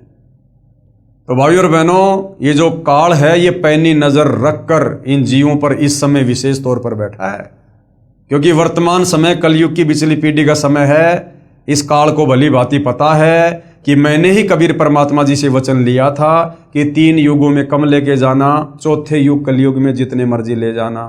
तो इसको पता है कि वो परमात्मा इस समय धरती पर आएगा और इन जीव आत्माओं को तत्व ज्ञान देकर, सृष्टि रचना बताकर, धर्मशास्त्रों की सच्चाई बताकर, जो मैंने छुपा दी है, जो मैंने अज्ञान प्रचार मेरे काल दूतों के माध्यम से, महर्षियों के माध्यम से, शंकराचार्यों के माध्यम से मैंने करवा रखा है, उस अज्ञान का नाश अपने तत्व ज्ञान से करके अपनी आत्माओं को समझाकर सतलोक ले जाएगा। मेरा भोजन यहां से निकाल कर ले जाएगा। तो अब इसको विशेष चिंता बनी हुई है। तो अब ये अज्ञान फैलाने की कोशिश करेगा। इसने पूरा काम सेट कर दिया। इसने दुनिया भर के धर्म बना दिए। आप और हम इंसानों को जातियों में बांट दिया। अरे जबकि गधे की कोई जाति नहीं, कुत्ते की कोई जाति नहीं, अन्य जानवरों की कोई जाति नहीं, उनमें कोई धर्म नहीं, उनमें कोई समुदाय नहीं, और हम इंसानों को जातियों में बांट दिया, धर्मों में बांट दिया, अलग अलग हमारी जो है किताबें बनवा दी। हम अपने अपने धर्म को, अपने अपने शास्त्रों को सर्वश्रेष्ठ मानकर आपस में लड़ रहे हैं, झगड़ रहे हैं, मर रहे हैं, हम कट रहे हैं। क्यों? ये काल का षड्यंत्र है। क्योंकि इस समय धरती पर परमात्मा ने तत्वदर्शी संत के रूप में आना था, आ चुके हैं, और काल चाहता था कि मैं इनको आपस में इस प्रकार बांट दूं, धर्म और जातियों में, शास्त्रों में, कि ये आपस में अपने आप को ही सर्वश्रेष्ठ बताकर लड़ते रहे, झगड़ते रहे और तत्वदर्शी संत की शरण में आकर अपनी आत्मा का कल्याण ना करवा सके। तो भाई और बहनों, इस षड्यंत्र का भी तभी पता चलेगा जब हम जगत गुरु तत्वदर्शी सतगुरु रामपाल जी के सत्संगों को सुनेंगे। और ऐसा निर्मल ज्ञान भाई और बहनों, ये किसी इंसान के बस की बात है क्या? इंसान तो इनको 10 बार इनको पढ़कर भी नहीं समझ सकता। 10 बार पढ़ेगा तब कहीं जाकर ये अध्यात्म ज्ञान समझ में आने लगेगा धीरे धीरे कि हाँ, सतगुरु रामपाल जी ने किस प्रकार से सर्व धर्म शास्त्रों की यथार्थ व्याख्या करके उनका निष्कर्ष निकाल के अपने प्रवचनों में डाल रखा, अपने सत्संगों में डाल रखा है। और फिर उनकी शरण में आने के बाद जब ये आशीर्वाद देंगे, हमारा ज्ञान योग खोलेंगे, तब ये काल हमारी बुद्धि से हटेगा, तब हमें उनके ये प्रवचन, उनकी पुस्तकें असल में समझ में आएंगी। तो भाई और बहनों, ये 4 दिन का जीवन है। मत भूलो कि हम पहले गधे, कुत्ते, सुअर, कीट पतंग, मक्खी, मच्छर, गंदी नाली के कीड़े अनंत करोड़ अरबों बार रह चुके हैं। और एक मनुष्य जीवन 184 योनियां भोगने के बाद मिलता है परमात्मा के आशीर्वाद से। और ये केवल परमात्मा प्राप्ति के लिए मिलता है, दूसरा इसका विशेष कोई प्रयोजन नहीं होता। बाकी तो बेटा बेटी जो भी हैं, खाना पीना, काम धंधा, व्यापार, काम, बिजनेस, ये तो अपने संस्कारवश मिलता है। लेकिन ये भक्ति परमात्मा विशेष रजा करके देता है। भक्ति कोई संस्कार से नहीं मिलती है, भक्ति तो परमात्मा स्वयं अपने आशीर्वाद से अपनी रजा करके देता है। तो ये रजा आज परमात्मा ने पूरे विश्व के मानव समाज पर छप्पड़ फाड़ कर रखी है। जिस भगवान को ढूंढते ढूंढते सतयुग, त्रेता और द्वापर बीत गया, लोग भगवान की छाया के दर्शन नहीं कर पाए, आज वो भगवान साक्षात धरती पर संत रामपाल जी के रूप में प्रकट है। अब बहुत सारे भाई बहन बिदक जाते हैं कि संत रामपाल जी को भगवान क्यों कह रहे हो? संत रामपाल जी तो एक इंसान है, इंसान कभी भगवान थोड़ी हो सकता है। अरे भाई, थोड़ा ठंडे दिमाग से सोचो। आदरणीय आदि शंकराचार्य जी, जिनको पूरा हिंदू समाज मानता है, आदि शंकराचार्य जी का एक श्लोक है, गुरुर ब्रह्मा गुरुर विष्णु गुरु देवो महेश्वर है। क्या कह रहे हैं शंकराचार्य जी? कि गुरुर ब्रह्मा, यानी गुरु जो है, गुरु के अंदर ब्रह्मा जी वाले गुण भी हैं। यानी जो लाभ हमें श्री ब्रह्मा जी की भक्ति से मिलेगा वो गुरु की भक्ति में है। जो लाभ हमें विष्णु की भक्ति से मिलेगा वो लाभ भी एकमात्र गुरु की पूजा करने से मिल जाएगा। और गुरुर देवो महेश्वर है, यानी जो लाभ हमें शंकर जी की भक्ति से मिलना चाहिए वो लाभ हमें एकमात्र सतगुरु की शरण में आकर उनकी भक्ति करने से मिल जाएगा। यदि आपने सच्चा गुरु बना लिया, तत्वदर्शी संत है, तो ब्रह्मा विष्णु महेश की आपने कोई अलग से भक्ति यानी इनकी पूजा करने की जरूरत नहीं है। इनकी पूजाओं का लाभ, इनकी भक्ति का लाभ अकेले जगत गुरु तत्वदर्शी संत की शरण में आने से मिल जाएगा। तो गुरुर ब्रह्मा गुरुर विष्णु गुरुर देव महेश्वर है। और फिर क्या कह रहे हैं शंकराचार्य जी? आगे शंकराचार्य जी कह रहे हैं कि गुरुर साक्षात पार ब्रह्म। गुरु ही साक्षात क्या है? पार ब्रह्म। अब पार ब्रह्म कौन है? कबीर। पार ब्रह्म कौन है? कबीर देव, कबीर जी। गुरुर साक्षात पार ब्रह्म। एक होता ब्रह्म, ब्रह्म यानी एक काल क्षर पुरुष। एक होता है कि पर ब्रह्म यानी अक्षर पुरुष जिसके साथ संग ब्रह्मांड है। और एक है पार ब्रह्म जिसको पूर्ण ब्रह्म भी कहते हैं, जो सबसे ऊपर है। उत्तम पुरुष तु अन्य परमात्मा इति उदारते, गीता अध्याय 15 श्लोक नंबर 17 के अनुसार। तो पार ब्रह्म की भूमिका भी कौन निभाता है? गुरु। गुरु ब्रह्मा गुरु विष्णु गुरुर देव महेश्वर है। गुरु ही साक्षात पार ब्रह्म। और तस्मै श्री गुरुवे नमः, यानी गुरु ही पार ब्रह्म यानी भगवान की, कबीर की, सारी सृष्टि के मालिक की भूमिका निभाता है। अब गुरु कौन है? गुरु की भूमिका कौन करता है? अब गुरु की भूमिका कौन करेगा? इंसान। कौन? गुरु की भूमिका कौन करता है? इंसान। अरे शंकराचार्य भी तो एक गुरु थे। क्या थे वो? इंसान। ये दुनिया भर में जितने भी गुरु हैं ये कौन है? इंसान। तो वो परमात्मा इंसान नहीं होता, लेकिन वो इंसान की भूमिका करता है, इंसान बनकर लीला करता है आप और हम तक अपना ज्ञान समझाने के लिए। तो गुरु ही ब्रह्मा गुरु ही विष्णु गुरु ही देवो महेश्वर है। और गुरु ही साक्षात पार ब्रह्म यानी परमात्मा की भूमिका करता है। और तस्मै श्री गुरुवे नमः।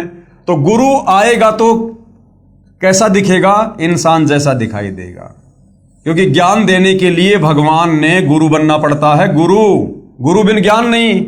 और गुरु कैसा होता है? कोई जानवर जैसा थोड़ी होता है। गुरु इंसान की तरह होता है। इंसानों को समझाने के लिए भगवान इंसान ही तो बनकर आएगा। इसलिए भाई और बहनों, आप भी सही कह रहे हो कि कोई इंसान भगवान नहीं हो सकता। बिल्कुल सही बात है। इंसान भगवान नहीं होता। इंसान कभी भगवान नहीं हो सकता, लेकिन भगवान इंसान बनकर आप और हमें, हमारे बीच में आकर हमें यह ज्ञान समझाता है। क्योंकि हम इंसान तो इंसानों की भाषा समझेंगे ना। भगवान तो हाथी बन के आ जाएगा, क्या हम समझ जाएंगे उनकी आवाज को? इसलिए इंसान भगवान नहीं हो सकता। सत्य कह रहे हो आप। जो लोग कहते हैं कि सतगुरु रामपाल जी तो इंसान हैं, इंसान भगवान कैसे हो सकता है? बिल्कुल इंसान भगवान नहीं हो सकता। जीव होता है, पी होता है। लेकिन भगवान अगर इंसान बनकर आ जाए तो उनको कौन रोक दे भाई? भगवान तो जो मर्जी रूप धारण कर ले, वो तो सर्वशक्तिमान है, सर्व सिद्धियों का स्वामी है। तो आज सतगुरु रामपाल जी इंसान नहीं है, ये इंसान बनकर आप और हमें समझाने की लीला कर रहे हैं। तो भाई और बहनों, समझो, विचार करो। हमारे धर्मशास्त्रों की जो व्याख्या, जो यथार्थ ज्ञान, जो निष्कर्ष अपने तत्व ज्ञान आधार से सतगुरु रामपाल जी ने निकालकर परमात्मा चाहने वाली आत्माओं के समक्ष कर दिया है, खुलासा कर दिया है, सार्वजनिक हो चुका है। क्या सतयुग से लेकर त्रेता, द्वापर और कलयुग बीत गया 5000 साल, क्या सतगुरु रामपाल जी से पहले ये ज्ञान इस प्रकार से किसी ने बताया, समझाया? गीता जी में कौन से वो 3 मंत्र हैं? अध्याय 17 श्लोक 23, ओम तत् सत इति निर्देशे ब्रह्मण त्रिविध समर्थय। क्या आज तक हमारे किसी भी आचार्य, शंकराचार्य, धर्मगुरु ने, क्या ब्रह्मा विष्णु महेश तक ने, क्या आज तक हमारे को इन 3 मंत्रों के भेद के विषय में बताया कि इनके पीछे कौन से मंत्र छुपे हुए हैं? क्या इन 4 वेदों से, गीता जी से किसी ने आज तक कबीर परमेश्वर का नाम निकालकर बताया? क्या किसी ने ये यथार्थ सृष्टि रचना समझाई? और जो उनके शरण में आ गए, आज लाखों के गुरुदेव ने उम्र बढ़ा रखी है, असाध्य रोगों को परमेश्वर ने ठीक किया है, उनको भक्ति के योग्य बनाया है। डॉक्टर भी हैरान कि ये मिरेकल हो गया, चमत्कार हो गया। तो भाई और बहनों, परमात्मा स्वयं सतगुरु रामपाल जी के रूप में धरती पर प्रकट हैं। और भाई, जब तक आपने कभी जिंदगी में आम खाए नहीं, और यदि आम के कोई गुण गाएगा तो आपकी समझ में आएंगे नहीं, उसके लिए आम खाना पड़ेगा। तो सतगुरु रामपाल जी की शरण में आना पड़ेगा, उनके सत्संग सुनिए, पुस्तकें पढ़िए, तब आपको पता चलेगा कि वास्तव में परमात्मा कौन होता है, परमात्मा में क्या गुण होते हैं। और फिर देखिए किस प्रकार से परमेश्वर आपको हर प्रकार से चौतरफा आपको लाभ देंगे। परमात्मा आपके काम धंधे में भी, आपकी खेती बाड़ी में भी, आपके बिजनेस में भी, और भक्ति मार्ग में तो दिन दोगुना रात चौगुना आप जी प्रफुल्लित होते जाओगे। तभी तो हमें विश्वास होगा, तभी तो दृढ़ता आएगी कि वास्तव में ये काम तो भगवान के हैं। इस प्रकार से तो भगवान ही कर सकता है, इंसान अपने बलबूते पर नहीं कर सकता। तो भाई और बहनों, ज्ञान देने में, समाधान करने में सतगुरु रामपाल जी परमेश्वर जी ने कोई कमी किसी भी प्रकार की नहीं छोड़ी है। अब यदि मोक्ष नहीं हो पाया, हम नहीं करवा पाए, तो इसमें आप और हमारी स्वयं की गलती होगी भाई। और उसके लिए फिर परमात्मा हमें कभी माफ नहीं करेगा, कभी माफ नहीं करेगा फिर। तो भाई और बहनों, हम तो केवल आप जी से हाथ जोड़कर विनती कर सकते हैं, प्रार्थना कर सकते हैं, इस सुअवसर को मत चूको। परमात्मा नर रूप में, यानी नारायण स्वयं नर रूप में धरती पर प्रकट हैं।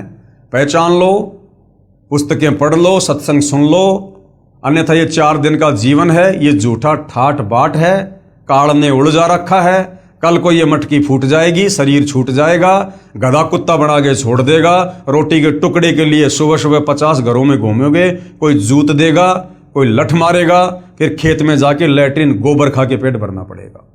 ये हाल हो जाएगी फिर। और ये हाल हमारा अनंत बार हो चुका है।